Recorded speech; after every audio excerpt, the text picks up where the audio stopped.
গত পরশুদিন আমাদের সদর থানায় আমরা জনাব হিরো আলমের বিরুদ্ধে একটি ওয়ারেন্ট আমরা পাই, যেটি হচ্ছে আমাদের নারী শিশু ট্রাইব্যুনাল 1 বগুড়া থেকে একটি ওয়ারেন্ট আমাদের সদর থানায় আসে। আমরা এই ওয়ারেন্টে আমাদের কাছে সদর থানায় আসে। এরই প্রেক্ষিতে আমরা আসলে আজকে জানতে পারি যে জনাব হিরো আলম তিনি আসলে বগুড়ায় এসেছেন।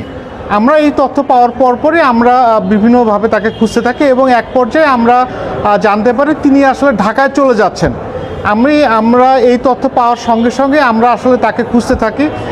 পরবর্তীতে আমরা তাকে মোবাইল তথ্য প্রযুক্তির সাহায্যে তার অবস্থান শনাক্ত করি এবং আমরা সদর থানার যে টিম, আমি নিজে সহ সদর থানার টিম সহ আমরা তাকে ধাওয়া করে আমরা শাহজাহানপুর থানার সামনে থেকে, অর্থাৎ ঢাকা বগুড়া হাইওয়েতে ব্যারিকেড দিয়ে আমরা তার গাড়িটাকে আটক করি এবং তাকে গ্রেপ্তার করি। আর আমরা প্রাথমিকভাবে যেটুকু জেনেছি, এই মামলাটি গত 1 বছর আগে এটি বগুড়ায় আদালতে এটি করা হয়েছিল। জনৈক মিথিলা সম্ভবত ওনার সহকর্মী, মিডিয়া সহকর্মী, তার বাসা সম্ভবত খুলনা, এটি আমরা প্রাথমিকভাবে জেনেছি।